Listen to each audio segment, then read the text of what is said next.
اعوذ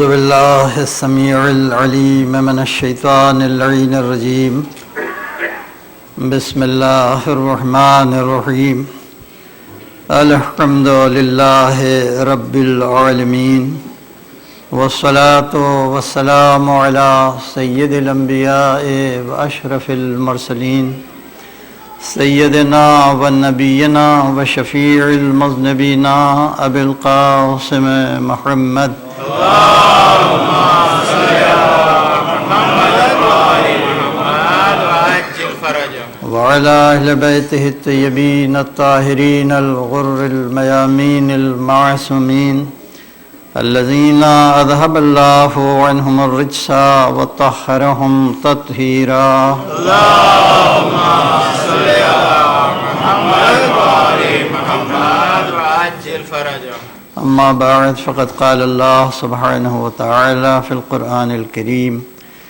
بسم اللہ الرحمن الرحیم یا ایہا النبی انا ارسلناک شاہدا ومبشرا ونذیرا وداعیا الی اللہ باذنہ وسراجا منیرا صلوات اللہم صل علی محمد وآل محمد وعجل فرجهم سورہ حمد اور سورہ اخلاص کی تلاوت فرما کے حضرات اس کی تلاوت کا سوال ان مرحومین اور مرحومات کی روح کو اصال فرما دیں۔ سید سکندر آغا ابن احمد عالم، سید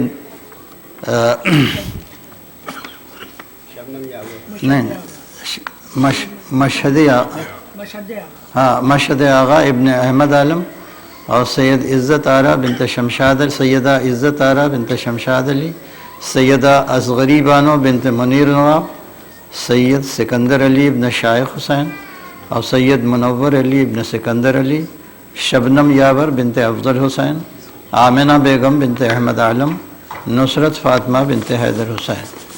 اللہم صلی علی محمد۔ الحمدللہ ایاک نعبد و ایاک نستعین انعمت علیہم غیر المغضوب علیہم۔ بسم اللہ الرحمن الرحیم۔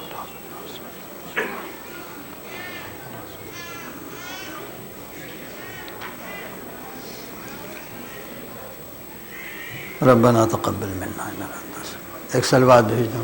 اللہم صل علی محمد وآل محمد وعجل فرجهم۔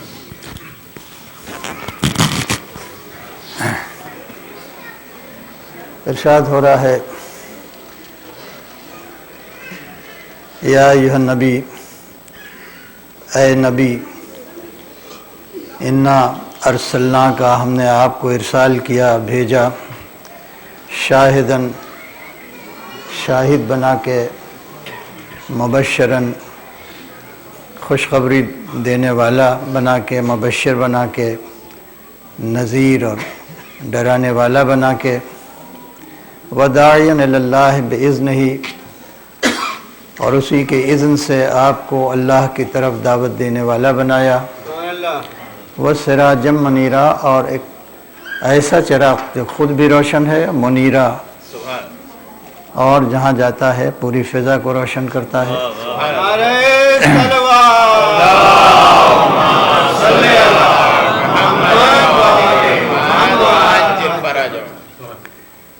انسان کی 7 بڑی بڑی زحمتیں تھیں اس دنیا میں۔ پہلی زحمت یہ تھی کہ پروردگار عالم نے کائنات کا چھوٹا حصہ جو تھا، جو اسمالر پورشن تھا، اس کو تو ہمارے مشاہدے میں رکھا، ہمارے آبزرویشن میں رکھا۔ جو ویزیبل دنیا تھی وہ تھوڑی تھی، اس کو ہمارے مشاہدے میں رکھا، لیکن ایک وسیع دنیا کو غیب میں رکھ دیا۔ لہذا ایک زحمت یہ ہو گئی ہم سب کو کہ اس وسیع دنیا کو ہم دیکھ نہیں سکتے، اس لیے کہ وہ شہود میں نہیں ہے، غیب میں ہے۔ تو اگر کوئی ایسے میں غیب کا شاہد بن کے آ جائے تو اس کے معنی ہماری زحمت کا 1/7 حصہ کم ہے۔ اس کے بعد اب اس غیب میں کون کون سی نعمتیں ہیں؟ جب غیب ہی ہماری نگاہوں کے سامنے نہیں ہے، پہلے تو ایک معتبر گواہ کی ضرورت تھی کہ جو دیکھ کے اور ہمیں بتائے، اور ایسا معتبر ہو اپنی سچائی میں کہ وہ اس کو رسول نہ ماننے والے نہ مانے، لیکن صداقت کے اوپر ہی ایسا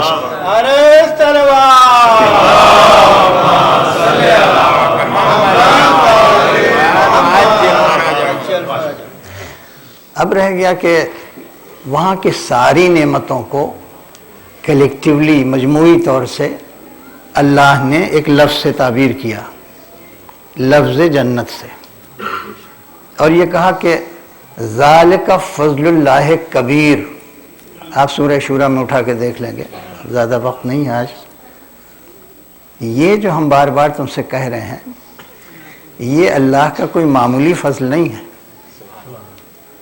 وہ جو کبریائی کا مالک ہے وہ کہہ رہا ہے ذالک فضل اللہ کبیر، یہ بہت بڑا فضل ہے۔ اور یبشر بہ، اسی کی ہم بار بار بشارت دے رہے ہیں تمہیں۔ کس کو؟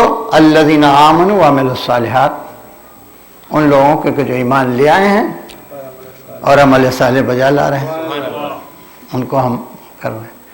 تو اس کے معنی یہ ہیں کہ اب وہ فضل کبیر کیا ہے، یہ ہم اس دنیا کے جو سورسز ہیں نالج کے، اس کی بیسس کے اوپر ہم نہیں سمجھ سکتے، اس لیے کہ وہ بھی قرآن مجید نے چیلنج کیا ہے کہ کتنا بڑا علم ہو، کتنی بڑی تمہارے پاس ڈگری ہو، کتنے نالجبل ہو، کتنا فن آف نالج تمہارے پاس ہو، لیکن ایک بات یاد رکھو کہ لا تعلم نفس، لا مطلق نفی کے لیے آتا ہے، لا ایک ما ہوتا ہے جو صفات کی نفی کے لیے آتا ہے، اور ایک ہوتا ہے جو ذات کی نفی کے لیے آتا ہے۔ تو کوئی اس دنیا میں ایسا نہیں ہے، کوئی نفس ایسا نہیں تعلموں کہ جس کے پاس علم ہو، کاہے کا علم؟ ما اخفی عنہم، جو ہم نے ابھی چھپا کے رکھا ہے، ما اخفی عنہم من قرۃ اعین، قرۃ کے معنی ٹھنڈک، آئین کے معنی آنکھیں، کہ ایک ذرا سا ایک جھلک، ایک ہلکی سی گلمس بھی دیکھ لینا تو اتنا خوش ہو دیکھ کے کہ ان کی آنکھوں میں ٹھنڈک کا احساس ہو، تو ہم نے ابھی چھپا کے رکھا ہے۔ تو اگر کوئی مبشر آ جائے، اسی فضل کی بشارت دینے والا جو دیکھ کے آیا، اور ایسا اتھارٹیٹو ہو اس فضل پر گواہی دینے کے لیے، کی بشارت دینے کے لیے کہ وہ تو وہ خود اس کے بیٹے اس بڑے فضل کے علاقے کے مالک ہوں،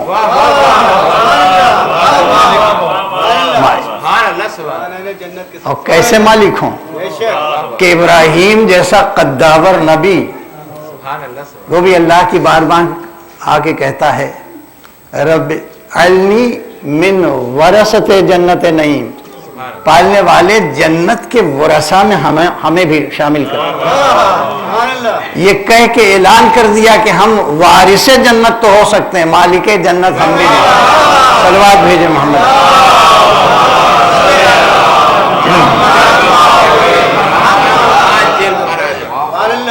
تو ایسا مبشر بنا کے بھیجا سو۔ اسی دنیا میں 6 برس کا بچہ، 5 برس کا بچہ بچپن سے، جب بھی جس وقت بھی یہ حدیث ہے، آپ ہم سے بہتر جانتے ہیں، بچوں کے لیے، ننھے ننھے بچوں کے لیے ایسا معتبر انسان، ایسا سچا انسان، اور یہ کہے یہ دونوں الحسن والحسین سیدے شباب اہل کس کے سردار ہیں؟ اہل جنت کے سردار ہیں، جنت کے نہیں کہا۔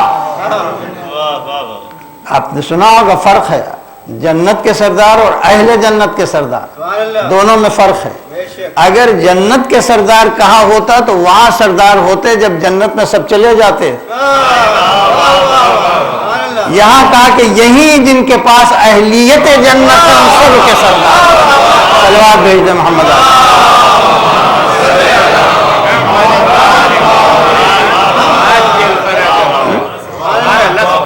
ایسا مبشر بنا کے بھیج دیا۔ اب اس کے بعد مسئلہ نذیر کا، نذیرہ ڈرانے والا، اس لیے کہ جن لوگوں نے دیکھا نہیں ہے کہ ہیل فائر ہوتی کیا ہے، جہنم ہوتی کیا ہے، جہنم کیا ہو، بڑے ذہین ہیں۔ آپ جانتے ہیں اکثر وہ قوم جو ہوتی آ جاتی ہے اس لیے کہ بڑی نمایاں پرومیننٹ قوم ہے اور پوری دنیا کو نچائے بھی ہوئے ہے۔ انبیاء کو موسیٰ کا کلیجہ تھا جو جھیل گئی اس قوم کو۔ آپ پورا پڑھیے تو آپ کو خود اندازہ ہوگا کیسی کیسی ہر دھرم قومیں ملی انبیاء کو۔ وہ کہتے ہیں کیا ہوا اگر تھوڑی بہت شرارت جو ہم نے کی ہے، یعنی انبیاء کو قتل کر دیا، تھوڑی بہت شرارت، انبیاء کی تکذیب کر دیا اور کہا کہ تھوڑی چھوٹی موٹی شرارت اگر سزا دے گی چند دنوں، ایام معدودات، اگر جہنم بالفرض گئے، اللہ تو بالفرض گئے، یعنی پہلے تو ہم جائیں گے نہیں کہ چہیتے ہیں اللہ کے، نحن اولیاء اللہ، اللہ کے چہیتے ہیں، حبیب اللہ ہیں، اولیاء اللہ ہیں۔ اگر بالفرض اگر ہمیں ڈال بھی دیا گیا تو کیا ایام معدودات، گنتی کے چند دن ہم کو سزا ملے گی، بس اس کے بعد ہمیں نکال لیا جائے گا۔ یہ قرآن مجید میں ان کا اسٹیٹمنٹ، ان کا بیان کرتا ہے۔ ان کو یہی نہیں معلوم کہ ایک لمحے کی آگ کیا ہوتی ہے، ایام معدودات کی بات کرتا ہے۔ اگر یہ اندازہ ہوتا کہ وہ آگ کیسی ہے جس کے بارے میں لکھا ہے کہ ذرا سا تلوے میں چھوئی یا تلے ہو تو وہ جگر کو اطلاع دے دیتی ہے۔ ابھی عربی کا فقرہ ہے، آپ اگر عربی کی بلاغت سے آپ معافی ہو تو کلیجے تک چڑھ جاتی ہے، چھوتی ہے ذرا سا تلوے سے اور کلیجے تک چڑھ جاتی ہے۔ اگر ہم واقعاً محسوس کر لیں، جتنا ہمارے ویژوئلائزیشن کا پاور ہو، امیجنیشن کا پاور ہو، سارے پاور کو بروئے کار لا کے قرآن مجید میں جہاں جہاں جہنم کا تذکرہ ہے، نار جہنم کا تذکرہ ہے، دوزخ کا تذکرہ ہے، اس کو محسوس کر لیں اگر، تو خدا کی قسم لرزنے لگیں۔ اور جس لمحے لرز جائیں گے اسی دن سے، اسی لمحے سے، اس سے بچنے کی کوشش جو ہے ہماری فطرت کا خاص ہو جائے گی۔ پروردگار یہی چاہتا ہے تم اگر ڈرو گے ہم سے تو ہم بلا وجہ تم کو جہنم میں نہیں ڈالیں گے۔ ہم نے تو جہنم پیدا ہی کی ان لوگوں کے لیے کہ جو متقی ہیں، جن کے دل میں خوف ہے کہیں پروردگار ہمیں عذاب کی زد میں نہ ڈال دیں۔ اسی لیے میں نے ایک آیت پڑھا تھا، ہمیں کیا پڑی ہے، کیا مل جائے گا ہمیں؟ ہم وہ حاکم نہیں ہیں جو ہوا کرتے تھے کہ سیڈسٹک ہمارا نیچر ہو، کہ جو ماتحتین ہیں ان کو خوب ستائیں اور ستا کے خوب پلیجر اس سے حاصل کریں۔ یہ بھی ایک بیماری ہوتی ہے، نفسیاتی بیماری ہوتی ہے۔ آپ پڑھیں ان کو کیسے کیسے اپنے غلاموں کے ساتھ جو ہیں آقا کیسی کیسی سخت سزائیں دیتے تھے، اور جیسے وہ چیختا تھا ویسے ان کو پلیجر ملتا تھا، ویسے لذت ملتی تھی۔ لیکن قرآن کا ماذا یفعل اللہ بعذابکم، اللہ کیا کرے گا تمہیں عذاب دے کے؟ ان شکرتم و آمنتم، بس دو باتوں کا خیال رکھنا، دیکھو ہماری نعمتوں کا کفران نہ کرنا اور ہماری آیات کا سے انکار نہ کرنا۔ اگر تم نے ثبوت دے دیا کہ میری آیات پر ایمان رکھتے تھے، آیات کے معنی خاموش آیات بھی اور بولتی ہوئی اور ان کو بڑی نعمت سمجھ کے ان کا شکریہ ادا کیا، تو ہم نے تو تحریر لکھ دیا ہے، کل تم ہمارے اوپر کیس دائر کر سکتے ہو. ہم نے خود جو ہے پہلے سے لکھ دیا ہے کہ اگر کوئی شکر کرے گا ہماری نعمتوں کا شکر کرے گا اور اس کے بعد ہم پر ایمان لائے گا تو ہمیں کچھ نہیں پڑی ہے تمہیں عذاب دیں. ہمیں عذاب دے کہ اچھا نہیں لگتا. آپ نے بھی انگریزی کے مجلس میں سنا کہ پروردگار نے 114 بار اپنے کو رحمان و رحیم کہا. اس کا نیچر کمپیشن ہے، اس کا نیچر مرسی ہے. تو پروردگار عالم نے کہا کہ ہم نے اس کو تیسری خصوصیت کے ساتھ بھیجا جو بشیر. اس کے بعد ہماری ایک وہ زحمت تھی کہ اس کے خطرات سے آ کے کوئی باخبر کر دے تو ہم نے نذیر بنا کے بھیجا. اب اس کے بعد جب سب ہمیں معلوم ہو گیا تو ایک اور زحمت ہوئی کہ ہم وہاں تک جائیں تو کوئی ہاتھ پکڑ کے پہنچانے والا ہے. اس لیے کہ مسئلہ ہدایت کا راستہ بتانے کا آپ جانتے ہیں کہ دو ہوتا ہے.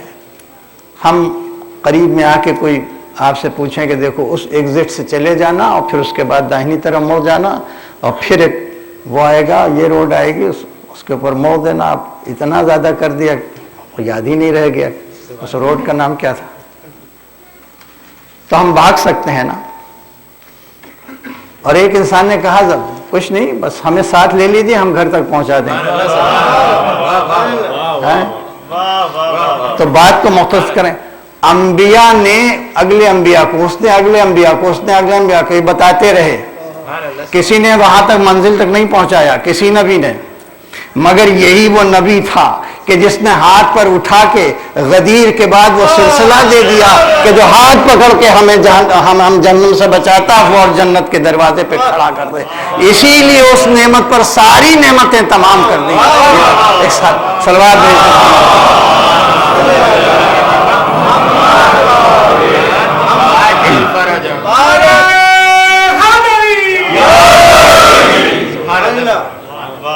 تو یہ زحمت تھی. اس کو کس نے ختم کیا؟ داعین اللہ باذنہ نے.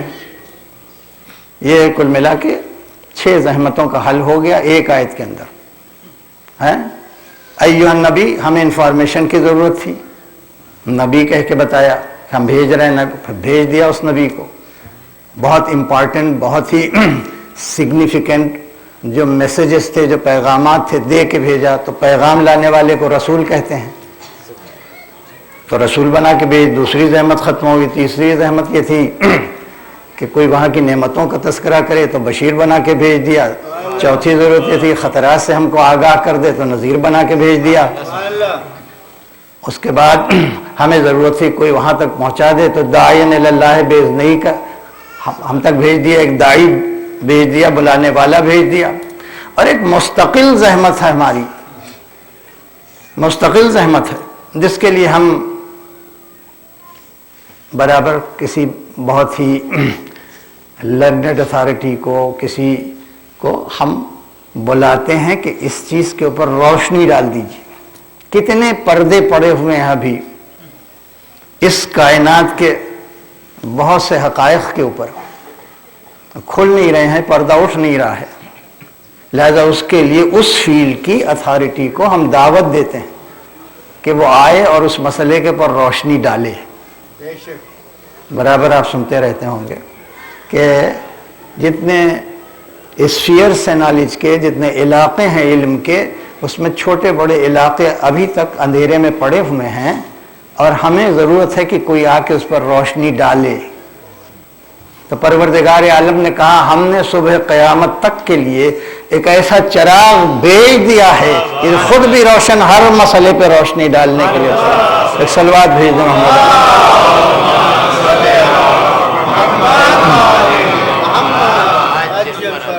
تو جب الگ الگ بیان کر رہا تھا قرآن تو الگ الگ خصوصیتیں بیان کر رہا تھا، اور جب سب کو اکٹھا کر کے بیان کیا تو ایک لفظ میں بیان کر دیا کہ اختصار یہ ہے، خلاصہ یہ ہے کہ انا ارسلناک رحمۃ للعالمین. ساری زحمتوں سے جو بچا لے وہ عالمین کے لیے رحمت بنا کے بھیج دیا. ایک صلوات بھیج دیں.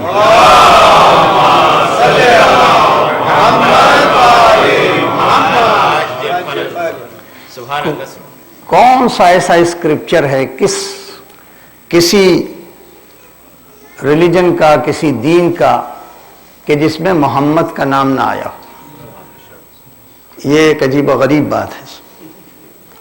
اب بہت ہی پرانے اسکرپچرز کو اٹھا کے دیکھیں، ہندوازم جن کے اوپر ناز کرتا ہے، اور اس میں وید ہے، یجروید ہے، اتھروید ہے، تو آپ کو یجروید میں مل جائے گا کہ ایک شخص، ایک ہستی، ایک ذات ایسی ہے کہ جو اللہ کی سب سے بڑی نعمت ہے، اور وہ مروستھل میں آئے گی۔ یہ اس کا ترجمہ ہم کر رہے ہیں۔ کہاں ہوگی؟ جہاں وہ آئے گی وہ مروستھل ہوگا، ریگستان ہوگا، ایک ڈیزرٹ میں آئے گی۔ اس کی سواری اونٹ ہوگی، اس کا نام مہامت ہوگا، اس کے 4 کمپینین ہوں گے۔ اب یہ خبر ہی ہے، ظاہر ہے کہ بالکل اوریجنل ٹیکسٹ کوئی رہ نہیں گیا، مگر جو بھی اتنی باتیں معلوم ہے کہ ایک شخص آنے والا ہے، اللہ کی جو بہت بڑی نعمت ہے، بہت بڑا کبھی رشی کہہ کے آیا، اور وہ آئے گا، اور وہ آئے گا تو ایک ڈیزرٹ میں، ایک مروستھل میں آئے گا۔ اس کی سواری جو ہوگی وہ اونٹ ہوگی، اس کے 4 کمپینین ہوں گے۔ اب اہل سنت کو جب یہ خبر گئی کہ ارے وید میں ہمارے رسول کا تذکرہ آ گیا، اور 4 کمپینین کا بھی تذکرہ آ گیا، ہاں بڑا خوش ہوئے۔ اتنا بھی نہیں سوچا کہ جو معصوم ہو وہ کسی گنہگار کو کمپینین بنائے گا؟ تو تلاش کرو کہ وہ کمپینین کون ہے جو معصوم ہیں۔ اس کے معنی کہ 4 کمپین مل کے کوئی 5 پنجتن پاک کی طرف سلوار۔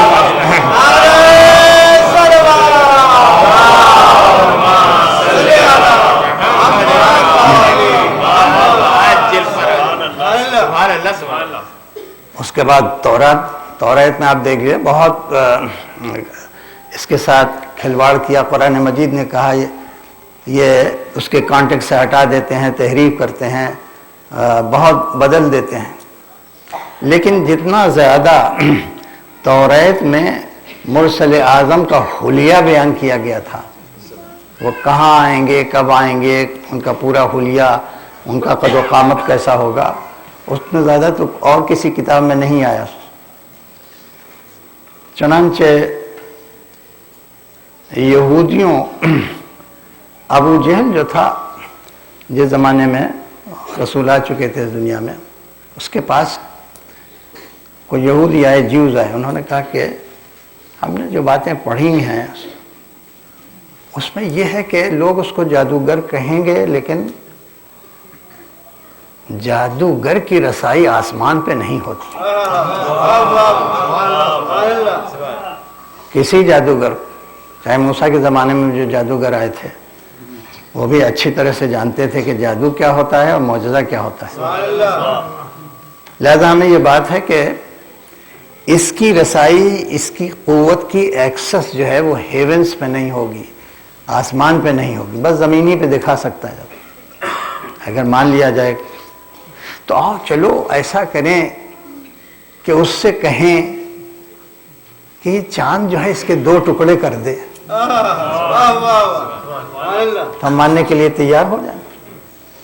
حالانکہ نہیں مانا اس کے بعد، لیکن آئے۔ رسول اللہ شیب ابی طالب سے ابھی نکلے تھے، اور یہ یہودی آ گئے ابو جہل کے ساتھ، اور انہوں نے آ کے کہہ دیا۔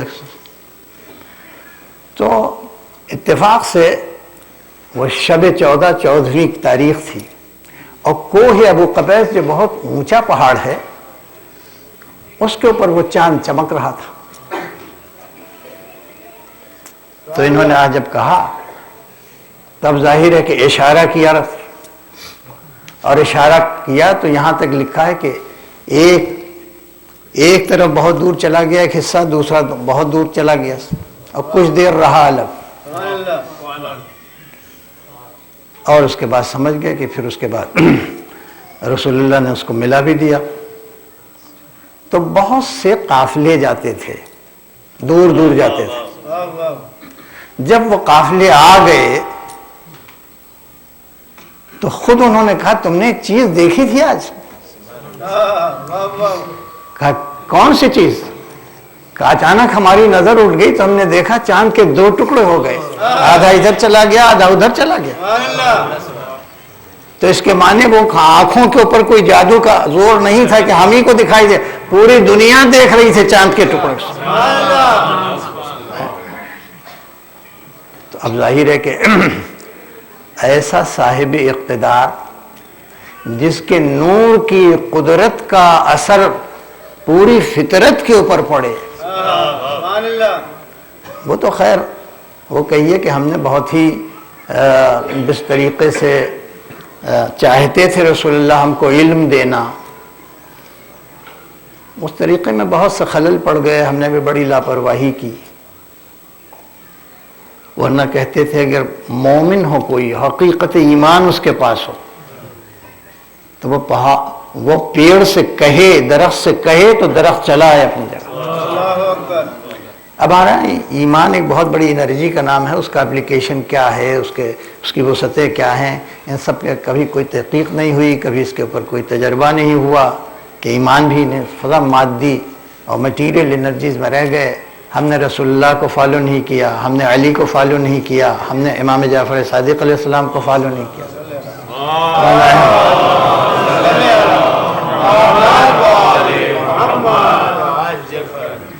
ورنہ آج کہاں سے کہاں ہوتے.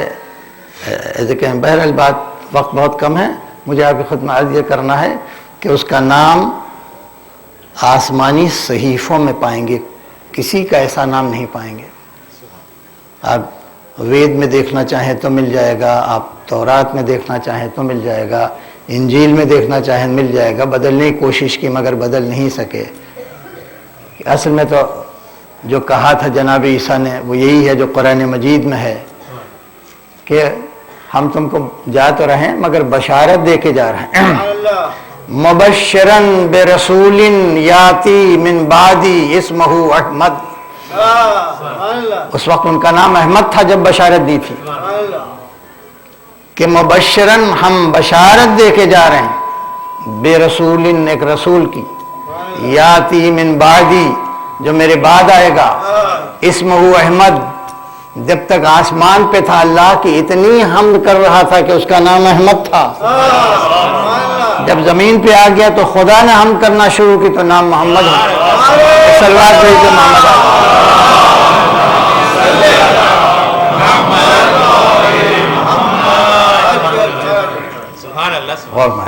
چونکہ اوریجنل جو ہے وہ گریک زبان میں تھی اور ایک اور زبان ہے، اس کا ترجمہ جب اس کا کیا، احمد کا ترجمہ کمفرٹر کسی نے کر دیا، کسی نے فارقلیتا کر دیا، پارکلیٹا کر دیا، معنی وہی ہیں اس کے. تو ہم نے توریت میں بھی دیکھا، ہم نے انجیل میں بھی دیکھا، کوئی نبی ایسا نہیں ہے جو آیا ہو اس نے آخری رسول کی خبر نہ دی ہو. ہر نبی نے آنے والے کی خبر اور آخری رسول کی خبر دی. یہی وجہ ہے کہ جو آخری رسول تھا جب پرانے اس کی خبر دے کے چلے گئے تو اس کو بھی حق تھا اور فریضہ تھا کہ صبح قیامت تک کے ہادیوں کا نام بھی بتا کے چلا جائے، کام بھی بتا کے چلا جائے. ایک سلوات بھیج دے محمد.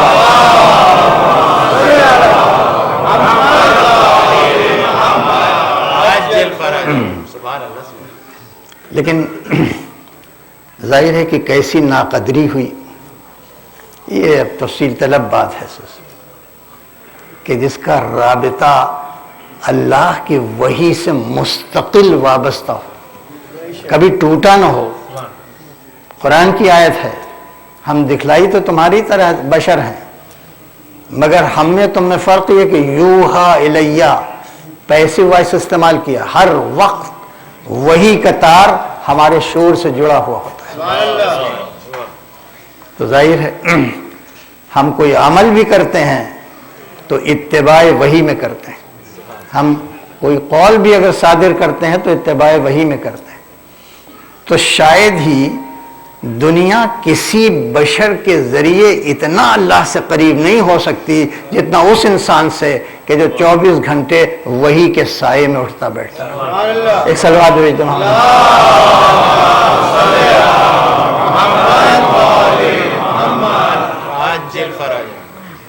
لیکن بتائیے ایسے انسان کے قول کو کہ جو خود اپنی شخصیت اپنی پرسنالٹی میں ترجمان وحی ہو، مشیت کا ترجمان ہو، اسی کے قول کو ہذیان کہہ دیا جائے۔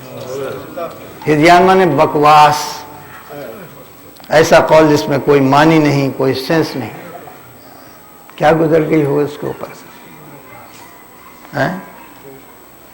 اب بس میں چونکہ آج تاریخ ہے اس لیے آپ بہت کچھ جانتے ہیں ہم سے زیادہ، اور بھی اپنے اس میں اپنے شیلف کے اوپر رسول کی بایوگرافی رکھیے جو یورپ میں لکھی گئی وہ نکال کے پڑھیے، جو برٹرنڈ رسل نے لکھی وہ نکال کے پڑھیے، اور دوسرے بہت سے آتھرس ہیں ان کو دیکھیے وہ کس زاویے سے کس رخ سے پروفٹ کو دیکھ رہے ہیں۔ اس کے بعد قرآن میں جو کچھ ہے وہ دیکھیے، پھر معصومین نے جو کچھ کہا ہے وہ دیکھیے۔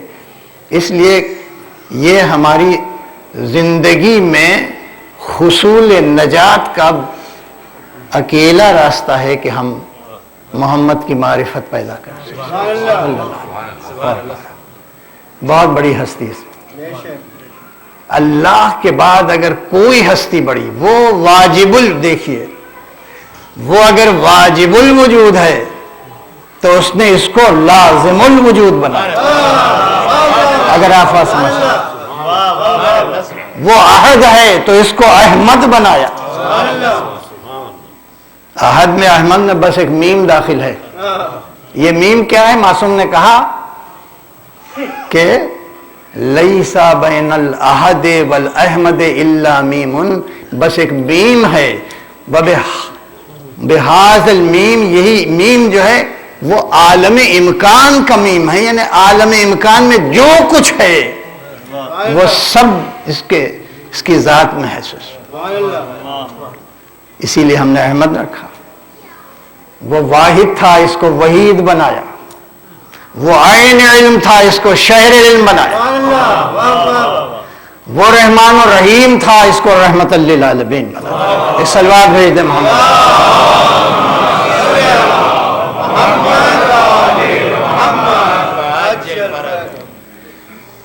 بس کل نہیں، کل 40 سال جس نے اپنی انسانی اور بشری حیثیت اور شخصیت کو، جسے کہتے ہیں کہ تنقید کی زد پر رکھ دیا، جو میں کہہ چکا ہوں، یعنی جس اینگل سے بھی تم کرٹیکل ہمارا جائزہ لینا چاہو تو تم آزاد ہو۔ ہم اپنے گھر میں بند نہیں ہیں، ہم کسی حجرے میں نہیں ہیں کہ جیسے اور بہت سے روحانی لوگ بند ہو جاتے ہیں، بالکل پریکٹیکل لائف میں ہیں، بازاروں میں چلتے ہوئے نظر آئیں گے، ہم دکان پہ کھڑے ہو کے ڈیل کرتے ہوئے نظر آئیں گے، ہم جہاد میں جائیں گے، ہم سلح میں آئیں گے۔ ہماری پوری زندگی کے ہر رخ کو دیکھو، کوئی ایک عیب نکال سکتے ہو تو نکال سکتے، یہ کوئی معمولی بات نہیں ہے۔ خیر، بہرحال ہوتے ہوتے بہت کم ایسا ہوا کہ فقط 23 برس کی تبلیغ میں، ایک کم سے کم وقت ہے تبلیغ کا، 23 برس کی وہ تبلیغ جس میں فقط 10 برس کی تبلیغ ہے مکے کی 13 برس کی، اور 10 برس کی تبلیغ مدینے کی، اور 10 برس کے اندر 80 جنگیں ہوئیں۔ ان جنگوں کے باوجود 10 برس کے اندر جو پیغام الہی تھا، جو دین الہی تھا، اس کو پوری دنیا میں پھیلا دینا، یہ کوئی معمولی بات نہیں ہے۔ کبھی تفصیل سے عرض کروں گا، لیکن بس اتنا کہہ کہ اس کا عوض کیا دوں، اتنے بڑے احسان کا بدلہ کیا دیا امت نے۔ اگر کوئی یہودی زہر دے دیتا، اگر کوئی غیر مسلم زہر دے دیتا تو پھر بھی یہ ہوتا، لیکن آپ پڑھیے تو آپ کو ملے گا کہ آخری لمحات ہیں رسول اللہ کے، اور کہہ رہے ہیں کہ جاتے جاتے لاؤ میں ایک ایسا نسخہ لکھ کے چلا جاؤں کہ پھر تم کبھی گمراہ نہ ہونے پاؤ، مجھے صرف ایک قلم دے دو، ایک کاغذ دے دو۔ اس کے جواب میں یہ کہنا کہ بیمار ہیں رسول، سرسامی کیفیت ہو گئی، پتہ نہیں کیا بک رہے ہیں، پتہ نہیں کیا ہذیان ہے، اس وقت کچھ دینے ہونے کی ضرورت نہیں، حسبنا کتاب اللہ، بس ہمارے لیے کتاب اللہ کافی ہے۔ اور کیا ہے کہ وہ حالت جو ہے لمحہ بلمحہ خلتی چلی جا رہی ہے۔ مقبول حسین صاحب ایک تھے، پہلے اہل سنت میں سے تھے، انہوں نے اس پہ تحقیق کی کہ رسول کی وفات کیسے ہوئی، اس کا سبب کیا تھا، اور جب ہوئے تو بہت ہی کٹر قسم کے وہ شیعہ ہو گئے۔ انہوں نے ایک تفسیر لکھی، بہت اچھی تفسیر ہے، مقبول حسین صاحب کی تفسیر مقبول کہلاتی ہے۔ اور بہت سے لوگوں کے علاوہ انہوں نے بھی، اور لوگوں نے کہا کہ رسول زہر سے مارے گئے، بہت سے، لیکن انہوں نے اسپیسیفائی کر کے بتایا کہ وہ زہر جو ہے عالم مرض میں دوا کے بہانے سے دیا گیا، اور وہ کسی اور نے نہیں دیا تھا، رسول کی 2 بیویوں میں سے، یہ انہوں نے لکھ دیا۔ بہرحال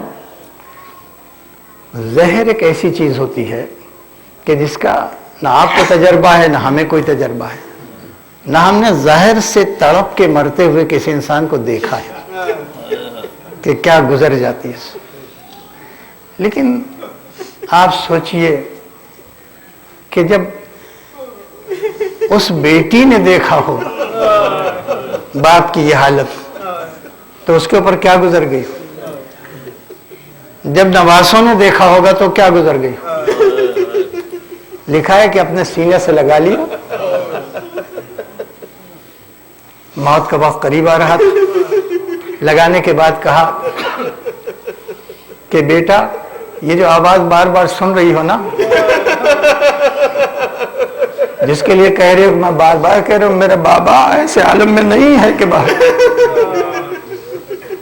یہ کوئی اور نہیں، یہ وہ ہے کہ جو بچوں کو یتیم کر دیتا ہے، یہ جو ہے کہ عورتوں کو بیوہ کر دیتا ہے، مگر یہ اس وقت تک نہیں داخل ہو سکتا جب تک تم اجازت نہ دو۔ بیٹا میں کہہ رہا ہوں اس کی اجازت۔ بس جب یہ سنا تو آنکھوں میں آنسو آئے۔ اب جب رحیم شفیق باپ نے اپنی بیٹی کی آنکھوں میں آنسو دیکھا تو کہا کہ سب سے پہلے تم ہم سے آ کے ملو گی۔ بھئی اس خوشخبری پہ معصومہ عالم خوش ہو گئی اور روح قفص سری سے پرواز کی۔ اب دیکھیے جس نے انسانیت کا درس دیا ہو اس کے گھر پہ لوگوں کو آنا چاہیے، تسلی دینا چاہیے، دلاسا دینا چاہیے، لیکن میں اپنی زبان سے نہیں، اس لیے کہ ایک اور تابوت نکلنے والا ہے، ذرا سا اس کا تذکرہ کر کے آپ کی زحمت کو ختم کہ خدا نہ کرے کسی معمولی انسان، محلے کا کوئی انسان، چاہے کوئی مذہب کیوں نہ، اگر اس کا انتقال ہو گیا، اس کے بچے رو رہے ہیں، اس کی بیٹی یتیم ہو، تو ہم جا کے تسلی دیں گے، دلانا، بچوں کے سر پہ ہاتھ رکھیں، پوچھئے تاریخ سے کوئی ایسا بھی معاشرہ ہے، کوئی ایسی بھی سوسائٹی ہے کہ جس نے گھر میں آگ لگا دی، جس نے ایسی ضرب ماری ہو کہ اسی سے پسلیاں ٹوٹ گئی اور در گرا دیا۔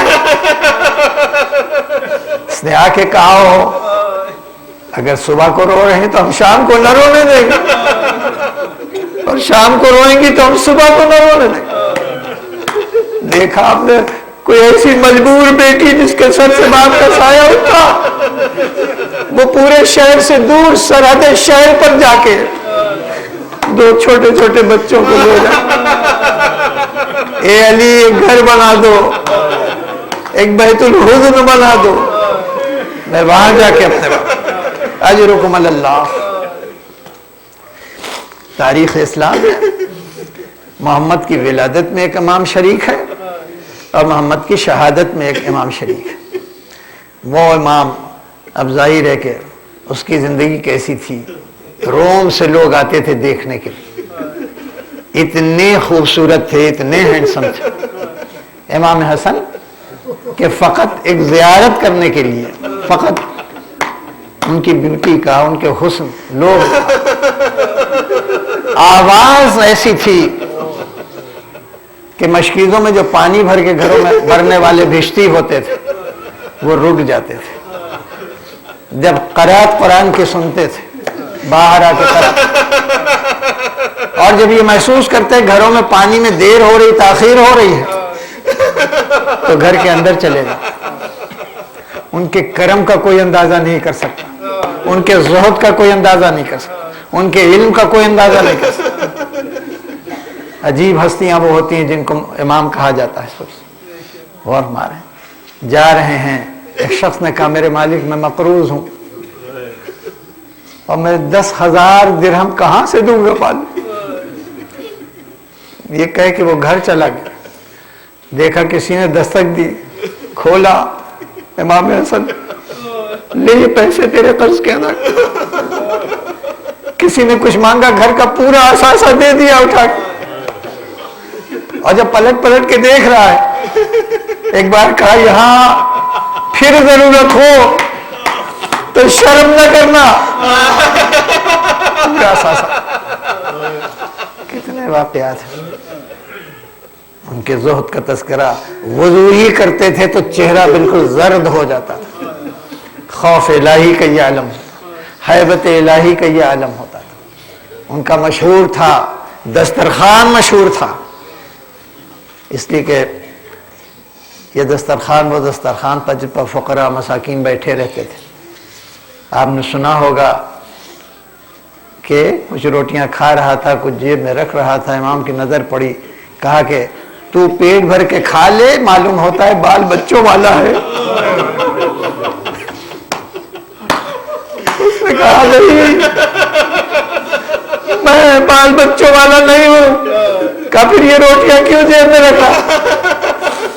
کہ میں نے کوفے کی مسجد میں فقیر جو اپنے گھٹنوں سے روٹیاں کہا کون ہے؟ تو اور کچھ اس کی خصوصیات ہیں۔ کہا بھائی وہ کوئی فقیر نہیں ہے، وہ میرا باپ ہے جو امیر ہے مومنین۔ لہذا امام حسن کی وجہ سے امیر شام جو تھے ان کی سیاسی ضرورت بن گئی کہ کسی طرح سے امام حسن کو منظر عام سے ہٹانا چاہیے، اس لیے کہ علی بن ابی طالب کوئی بہت سے رومن امپائر جو تھا بہت سے سوالات لے کے بھیجتا تھا، تو علی بن ابی طالب کے پاس آتا تھا وہاں، اور امام حسن سے کہہ دے بیٹا تو اس کا جواب۔ ان کے علم کا چرچا ہوتا چلا جا رہا تھا، ان کے کرم کا چرچا ہوتا چلا جا رہا۔ لہذا ایک وقت آتا ہے جب حکومت ڈرنے لگتی ہے کہ اگر یہ رہ گئے تو ہمارا چراغ کیسے روشن ہو۔ اب ان کی ایک سیاسی ضرورت ہوتی ہے کہ کسی طرح سے ان کو صاف کیا جائے، منظر عام سے ہٹا دیا جائے، اور اسی ضرورت کی بنا کے اوپر اب ضرورت تھی، ظاہر ہے کہ امام حسن کو کسی بنیاد کے اوپر دو بدون سے جنگ نہیں ہو سکتی تھی۔ اس کی تفصیل کا خلاصہ صرف یہ ہے کہ شام 60,000 کا لشکر آیا، اور 60,000 کے لشکر میں اس کا ایک ٹکڑا جو تھا وہ قیس ابن سعد کی سربراہی میں ان کے کمانڈ میں دے کے بھیج دیا، ایک دوسرے فرنٹ پر دوسرے محاذ کے اوپر دوسرا امام حسن کی آرمی تھی۔ تو معاویہ نے کیا کیا کہ امام حسن سے آ کے کہلوا دیا کہ قیس مل گئے ہیں معاویہ سے، اور قیس سے آ کے کہہ دیا کہ امام حسن مل گئے ہیں، سلو کر لیا انہوں نے. نتیجہ یہ ہوا کہ دونوں لشکر کی جو ٹکڑیاں تھیں ان میں سپاہی جو ہے آپس میں برا بھلا کہنے لگے. تو قیس کو برا کہہ رہا ہے، کوئی امام حسن کو برا کہہ رہا ہے. اب ایسی صورتحال نہیں رہے گی کہ یہ لڑ سکیں، لہذا امام مجبور ہوئے. اور مجبور ہونے کے بعد معاویہ جانتا تھا کہ ان تمام مجبوریوں کے باوجود بھی اگر ہم امام حسن سے جنگ کریں گے تو ہم نے ان کی شجاعت کو جمل میں دیکھا، ہم نے ان شجاعت کو صفین میں دیکھا، لہذا ان سے جنگ کرنا وہ سیاسی مصلحتوں کے خلاف ہے. اس لیے کہ یہ وہ بنی ہاشم کے شیر ہیں کہ تنے تنہا بھی ان کے مقابلے پہ لشکر نہیں آ سکتا. آپ نے دیکھا ہوگا محمد حنفیہ کو ایک بار دے دیا تھا، آگے ادھر سے تیر اتنے زیادہ تیر آئے کہ بادل بن گئے تیروں کے، لوہے کی چادر بن گئے، اور محمد حنفیہ جیسا شجاع اور بہادر پیچھے ہٹ گیا. تو ایک بار علی بن ابی طالب نے امام حسن سے کہا بیٹا تم مقابلہ کرو جا. اب ظاہر ہے یہ تو دیکھنے کی چیز ہے، لیکن تاریخ میں اتنا نکلا ہے کہ ادھر سے لوہے کی چادر آ رہی تھی، جیسے جیسے چادر آگے بڑھ رہی تھی ویسے امام حسن اور آگے بڑھتے چلے جا رہے ہیں. ایسا محسوس ہو رہا تھا کہ چادر اس سے مروب ہو رہی ہے، کسی لوہے کی چادر سے مروب نہیں ہو رہا ہے. اور پھر اس کے بعد سیدھے پہنچ گئے وہیں کے اوپر جہاں پہنچنا چاہیے تھا. ان کو اس اونٹ تک پہنچنا تھا جس پہ سواری تھی مومن کی. بہرحال کہنے کا مطلب یہ ہے کہ وہ جانتا تھا کہ ہم ان سے مقابلہ کر کے اور ہار جائیں گے، شکست کھا جائیں گے. ہمیں نہیں اندازہ ہے کہ ان کی شجاعت کہاں سے آتی ہے، مگر جب یہ جنگ کرتے ہیں تو کبھی شکست کا منہ نہیں دیکھتے، یہ ہمیشہ غالب آ جایا کرتے ہیں. لہذا اس نے ایک سادہ کاغذ بھیج کے کہہ دیا کہ جو بھی آپ شرطیں چاہیں اس پر لکھ دیں، ہم آپ سے صلح کرنے کے لیے تیار ہیں. ایک بار آپ نے اپنے لشکر سے مخاطب ہو کے کہا کہ دیکھو تم نے ہمیں امام مانا ہے تو تمہیں جنگ میں بھی میری اطاعت کرنی ہوگی، صلح میں بھی میری اطاعت کرنی ہوگی. اس لیے اطاعت کے اور بیعت کے یہی معنی ہوتے ہیں.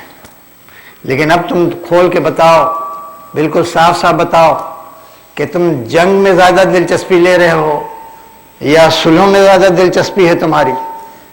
تو ظاہر ہے یہی وہ جنگیں ہوتی ہیں جس میں کوئی مال غنیمت ملتا نہیں تھا. مسلمان کی مسلمان سے جو جنگ ہو رہی ہے، کافر سے جنگ نہیں ہے، لہذا مال غنیمت نہیں ملتا. تو کہا کہ ہم لڑیں بھی، خون بھی بہے، مارے بھی جائیں اور کوئی فائدہ نہ ہو، کوئی مال غنیمت نہ ملے، لہذا ایک دوسرے کو نظر دیکھنے کو صلح، ہم صلح چاہتے ہیں، صلح چاہتے ہیں. تو اپنی شرطوں کے اوپر اس کاغذ پر صلح رکھ دی، جس میں پہلی شرط لکھی کہ امیر شام قرآن اور سنت رسول پہ عمل کرے گا. اس کے معنی یہ ہیں کہ حکومت جو ہے نہ قرآن کی پابند تھی، سنت رسول کی پابند تھی. اور اس کے بعد جب یہ حکومت ختم ہوگی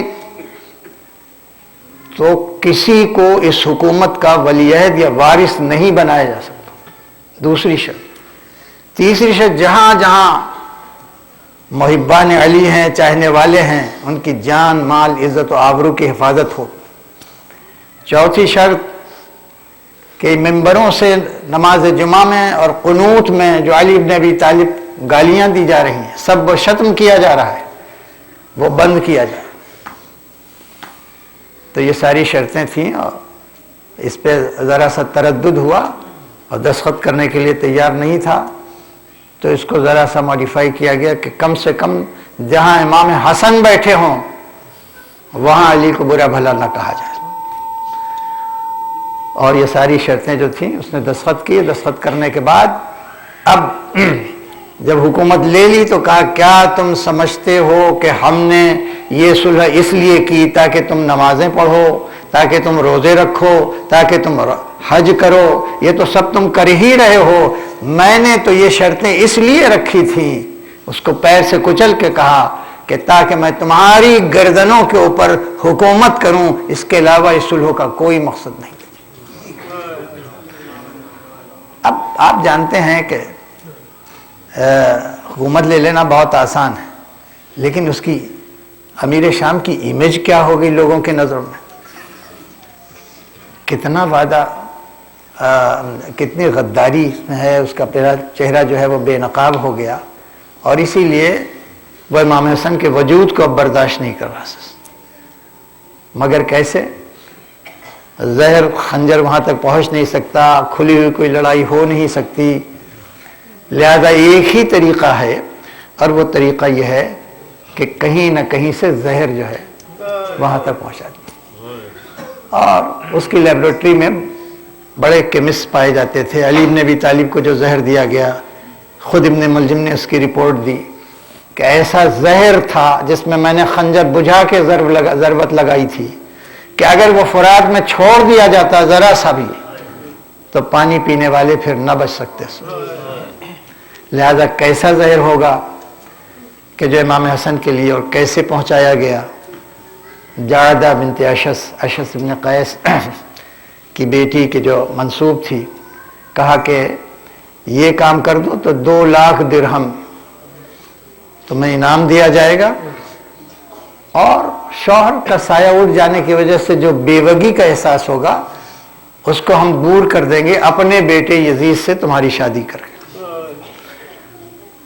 لہذا زیادہ اس میں آ گئی، اور آنے کے بعد اس نے زہر دیا، دودھ میں دیا یا شربت میں دیا، بہرحال زہر اتنا کاری تھا کہ ہم بیان نہیں کر سکتے۔ آپ جانتے ہیں کہ انسان کے جسم میں ایک بہت وائٹل آرگن ہوتا ہے جسے لیور کہتے ہیں، جسے جگر کہتے ہیں، جس کے بارے میں قرآن مجید نے کہا ہے کہ انا خلقنا الانسان فی کبد۔ کبد کے معنی عربی میں جگر کے ہوتے ہیں۔ جو لوگ جانتے ہیں مجھ سے بہتر جانتے ہوں گے کہ جگر کا فنکشن بہت ہوتا ہے، ملٹی فنکشنل وائٹل آرگن ہے جگر، لیور۔ اسی لیے کبد کہ ہم نے انسان کو ویسی مشکلات میں پیدا کیا ہے جیسے کہ جگر ہوتا ہے، اس کے لیے بہت مشکل ہوتی ہے، خون کو پیوریفائی بھی کرے گا، سپلائی بھی کرے گا، اور کیا کیا کرے گا، تو وہی جانتے ہیں جو جگر کے پورے فنکشنز کو جانتے ہیں۔ بہرحال قرآن مجید میں یہ لفظ ایک عجیب جگہ کے اوپر استعمال ہوا کہ ہم نے انسان کو ویسی سختیوں میں، ویسی مشکلات میں، جیسے جگر کو ہم نے سختیوں میں پورے نظام جسم میں رکھا ہے۔ اب اس کے بعد جب یہ زہر گیا، پہلے تو اس سے پہلے بھی کئی بار زہر دیا جا چکا تھا، لیکن قضاء و قدر الہی کے آگے اللہ کو نہیں منظور، کس کی مجال ہے کہ کسی کو مار ڈالے۔ بہرحال اب جو یہ زہر آیا تو اس زہر کا جو منظر کھینچا گیا ہے، اگر ذرا سا تصور ہو تو آپ دیکھیں کہ جیسے ہی زہر نے اپنا اثر ڈالا، ویسے ہی امام نے اشارہ کیا کہ کوئی ایسی چیز ہو، کیسا لگ رہا ہے کہ میرے جگر کے کتنے ٹکڑے ہو گئے۔ خدا نہ کرے ایسی کسی بہن کو بھائی کے جگر کے ٹکڑے گرتے ہوئے، بھائی اتنا ہے، زینب دیکھتی رہی، بھائی کے جگر کے ٹکڑے گرتے رہے، چھوٹا بھائی دیکھتا رہا، بڑے بھائی کے جگر کے ٹکڑے گرتے رہے، ہوتے ہوتے وہ منزل بھی آئی کہ جب زہر سے شہادت ہو گئی، جنازہ تیار ہوا، اور تیار ہو کے اپنے نانا کے پہلو میں، لیکن پہلے سے وصیت تھی کہ دیکھو اگر نانا کے پہلو میں دفن نہ ہونے تو تم کوئی مزاحمت نہ کرنا، مجھے ماں کے پہلو میں گھر سے جنازہ نکلا، قبر رسول کی طرف چلا، ابھی قریب ہی پہنچا تھا کہ مزاحمت شروع ہو گئی، یہ میرے شوہر کی قبر ہے، بغیر میری اجازت کے کوئی پہلو میں دفن نہیں ہو سکتا، کوئی دفن نہیں ہو سکتا۔ لہذا جناب عباس کو جلال آ گیا تھا، لیکن حسین دوڑ کے گئے، کہا بھیا ارے بھائی کی وصیت ہے، خبردار کوئی مزاحمت نہ کرنا، ماں کے پہلو میں دفن کر دے۔ جنت البقیع چلا، 70 تیر جنازے پہ لگے اور 7 تیر جسم کے اندر پیوست ہو گئے، پھر سے دوبارہ تیار کرنا پڑا۔ اب وہ چاہے گھر آ کے نیا تیار ہو یا اسی جنت البقیع میں، مگر اتنا ہے کہ وہ تیر نکالا جاتا تھا، جب سارے تیر نکال لیے گئے تو کفن دوبارہ دیا گیا، پھر سے جنازہ تیار ہوا۔ ایک بار جنازہ لے جنت البقیع کی طرف گئے، ایک بار امام حسن نے کہا کہ میں تو وہ ہوں جس کے جسم پر تیر برسے آئے گئے، اے بھیا حسین ارے تمہارا جنازہ تو جسم تو تیروں پر ہوگا، کتنے تیر ہوں گے۔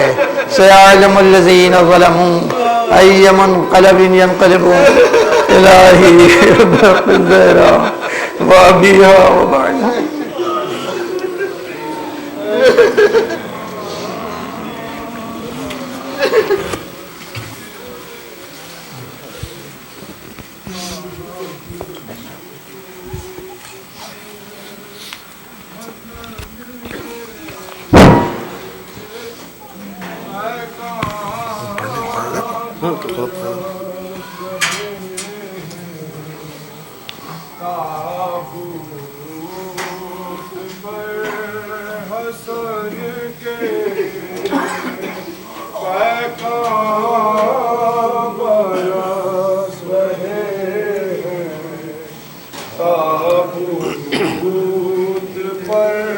حسن کے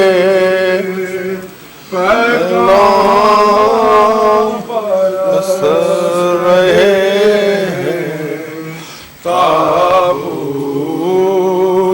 پر حسن کے امت مٹا رہی ہے آثار پنج تن کے، پیکان برس رہے ہیں تابوت پر حسن کے، امت مٹا رہی ہے آثار پنج تن کے، پیکان برس رہے ہیں تابوت پر حسن کے، اور بابا کے دل کے ٹکڑے تو نے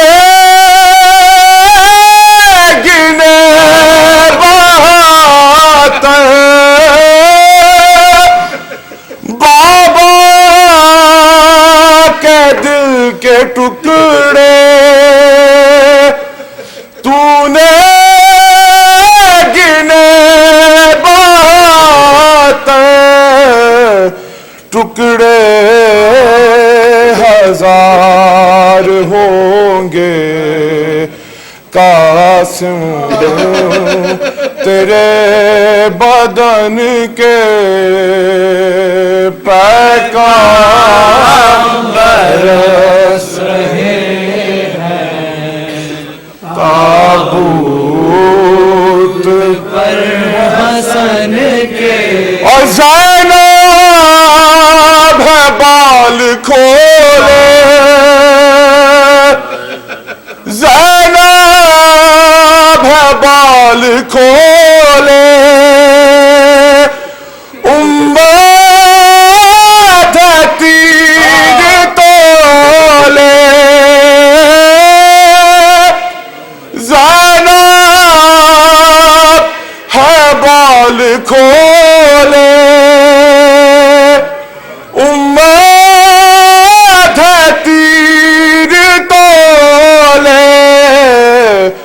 پوچھو نہ شام کی جب یہ حال ہے وطن کے پیغام برس رہے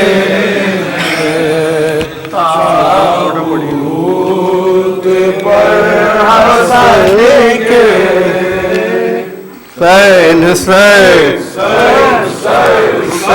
حسین حسین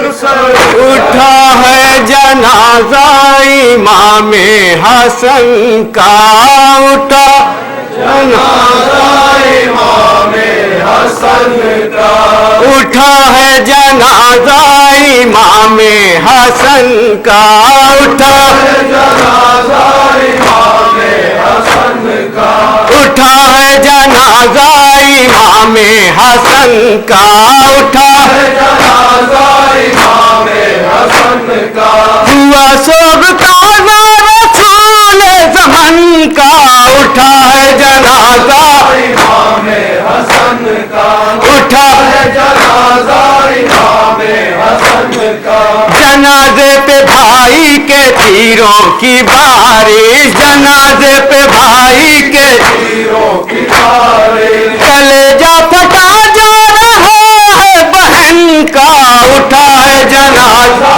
امام حسن کا، اٹھا ہے جنازہ امام حسن کا، دہائی ہے نانا دہائی ہے نانا دہائی ہے نانا دہائی ہے نانا دہائی ہے نانا دہائی ہے نانا دہائی ہے نانا دہائی ہے نانا، ہے نوحہ یہی زینب خستہ تن کا، اٹھا ہے جنازہ امام حسن کا، اٹھا ہے جنازہ امام حسن کا، مدینے کی گلیوں میں ہے شور ماتم، مدینے کی گلیوں میں ہے شور ماتم، کہ چوتھا ستون گر گیا پنجتن کا، اٹھا ہے جنازہ امام حسن کا، اٹھا ہے جنازہ امام حسن کا، کیا ہے بھائی نے بھائی کو رخصت، کیا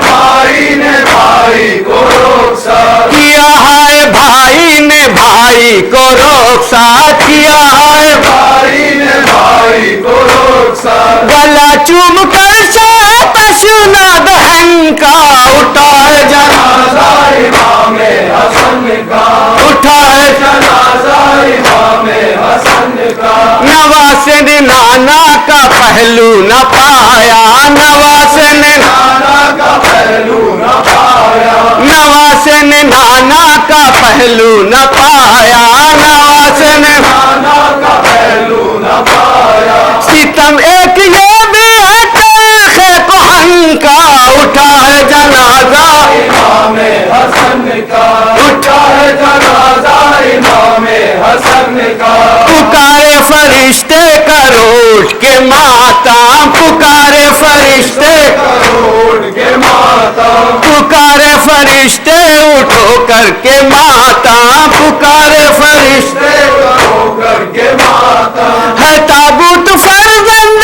خیبر شکن کا، اٹھا ہے جنازہ امام حسن کا، اٹھا ہے جنازہ امام حسن کا، کرے کیوں نہ ماتم بہے کیوں نہ آنسو، کرے کیوں نہ ماتم بہے کیوں نہ آنسو، کرے کیوں نہ ماتم بہے کیوں نہ آنسو، کرے کیوں نہ ماتم بہے کیوں نہ آنسو، شباہت یہ غم ہے امام حسن کا، اٹھا ہے جنازہ امام حسن کا، اٹھا ہے جنازہ امام حسن کا،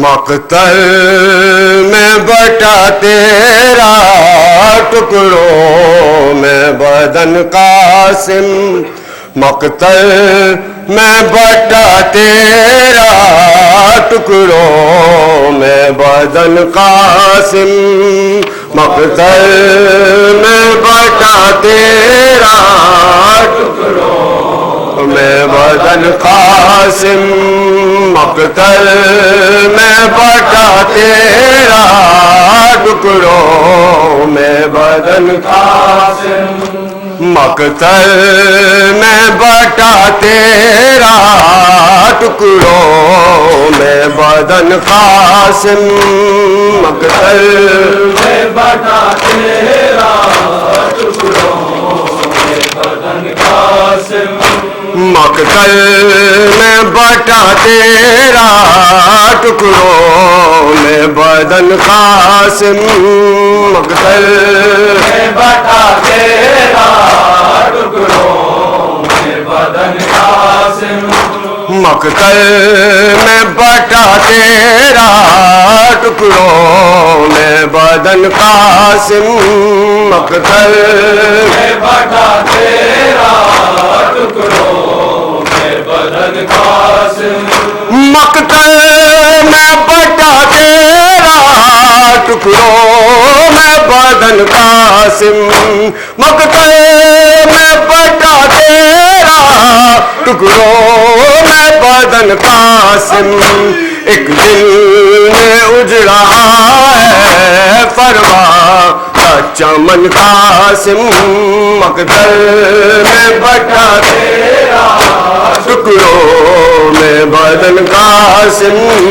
مقتل میں بٹا تیرا ٹکڑوں میں بدن قاسم مقتل میں بٹا تیرا ٹکڑوں میں بدن قاسم مقتل میں بٹا تیرا ٹکڑوں میں بدن قاسم ایک دل میں اجڑا ہے فروا کا چمن قاسم مقتل میں بٹا تیرا ٹکڑوں میں بدن قاسم مقتل میں بٹا تیرا ٹکڑوں میں بدن قاسم ایسے نہ ہوا رن میں پامال کوئی لاشا ایسے نہ ہوا رن میں پامال کوئی لاشا پامال ہوا جیسے تو ابن حسن قاسم مقتل میں بٹا تیرا ٹکڑوں میں بدن قاسم مقتل میں بٹا تیرا ٹکڑوں میں بدن قاسم مقتل میں بٹا تیرا ٹکڑوں میں بدن قاسم مقتل میں بٹا تیرا ٹکڑوں میں بدن قاسم وہ مقتل میں بٹا تیرا ٹکڑوں میں بدن قاسم مقتل میں بٹا تیرا ٹکڑوں میں بدن قاسم ایک دل میں اجڑا ہے فروا کا چمن قاسم مقتل میں بٹا تیرا ٹکڑوں میں بدن قاسم مقتل میں بٹا تیرا ٹکڑوں میں بدن قاسم مقتل میں بٹا تیرا ٹکڑوں میں بدن قاسم مقتل میں بٹا تیرا ٹکڑوں میں بدن قاسم ہو بھائی کی نشانی کو مقتل میں سلایا جب بھائی کی نشانی کو مقتل میں سلایا جب غربت میں شہیدی کو یاد آیا وطن قاسم مقتل میں بٹا تیرا ٹکڑوں میں بدن قاسم مقتل میں بٹا تیرا ٹکڑوں میں بدن قاسم مقتل میں بٹا تیرا ٹکڑوں میں بدن قاسم مقتل میں بٹا تیرا ٹکڑوں میں بدن قاسم مقتل میں بٹا تیرا ٹکڑوں میں بدن قاسم مقتل میں بٹا تیرا ٹکڑوں میں بدن قاسم ہو مظلوم تیرے جیسا کوئی بھی نہیں رن میں مظلوم تیرے جیسا کوئی بھی نہیں رن میں پامال بدن آئے ہو پامال بدن آئے اور کش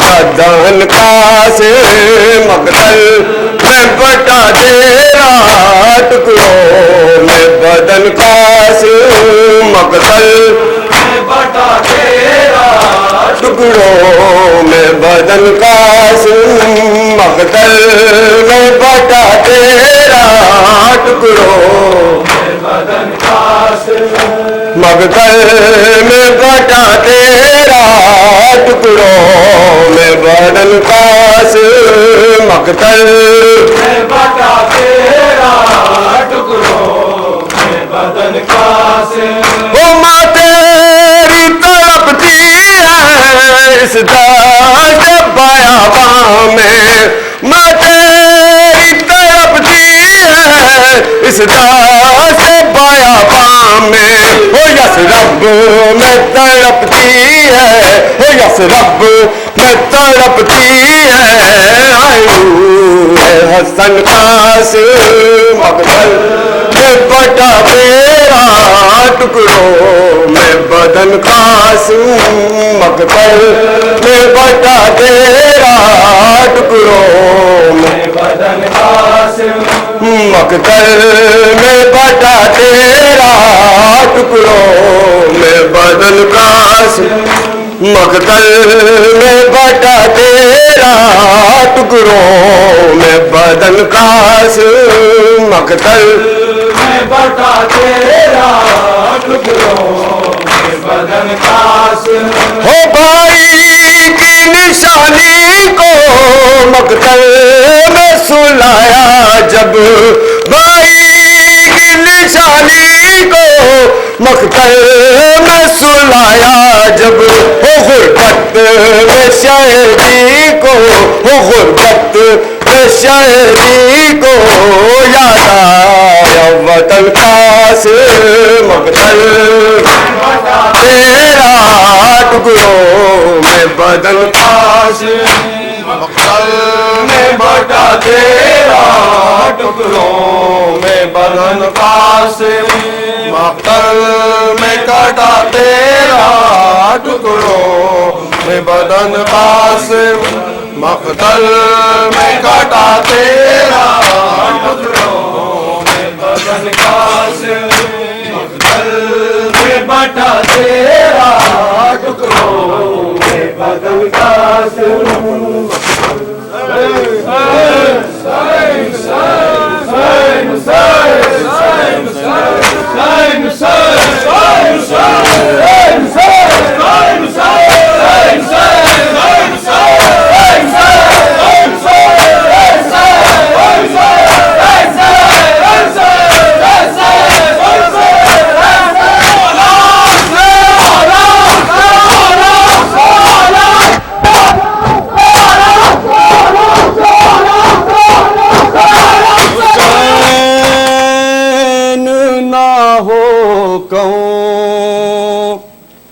خدا کرے دل سے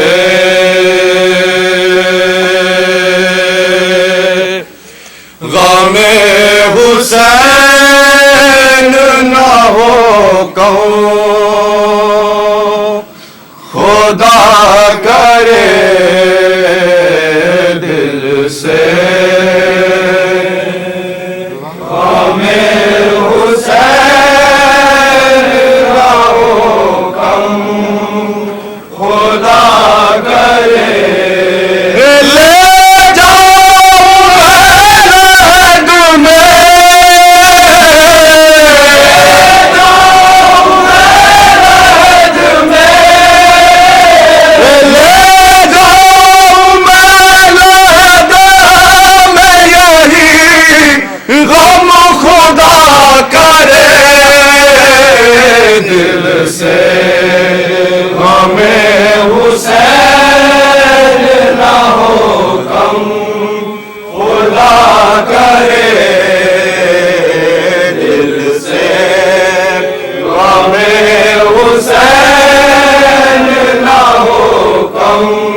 زباں پر ہو یا حسین، ہو دل میں زباں پر ہو یا حسین، ہو بے علی ہو دل میں زباں پر ہو یا حسین، جب وقت نظر نکلے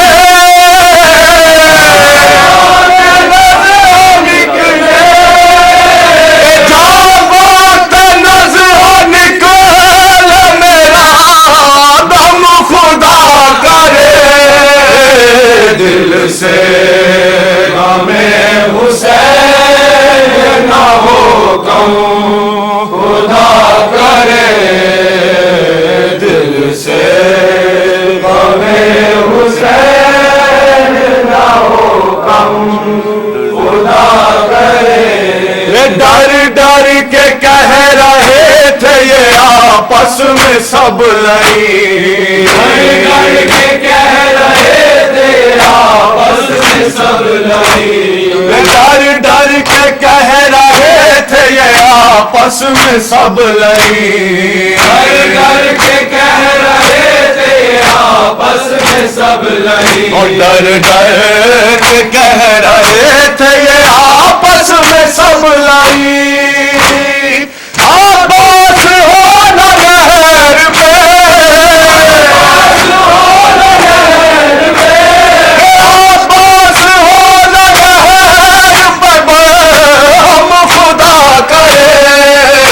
دل سے ہمیں حسین نہ ہو کم، خدا کرے دل سے ہمیں حسین نہ ہو کم، خدا کرے۔ اور پہلے نشان حضرت عباس کی ضیا، نشان حضرت عباس کی ضیا، پہلے نشان حضرت عباس کی ضیا، سارے جہاں پہ چھائے، سارے جہاں پہ چھائے پرچم، خدا کرے دل سے ہمیں حسین نہ ہو کم، خدا کرے دل سے ہمیں حسین نہ ہو کم، خدا کرے۔ تک ہے زبانوں پہ علمدار علمدار، عباس علمدار، عباس علمدار، اب تک ہے زبانوں پہ علمدار علمدار، عباس علمدار، عباس علمدار، اب تک ہے زبانوں پہ علمدار علمدار، عباس علمدار، عباس علمدار، کس شان سے بابا کا علم تو نے اٹھایا، عباس علمدار، عباس علمدار، مشکیز اچھ ڈالا کہ تو بھائی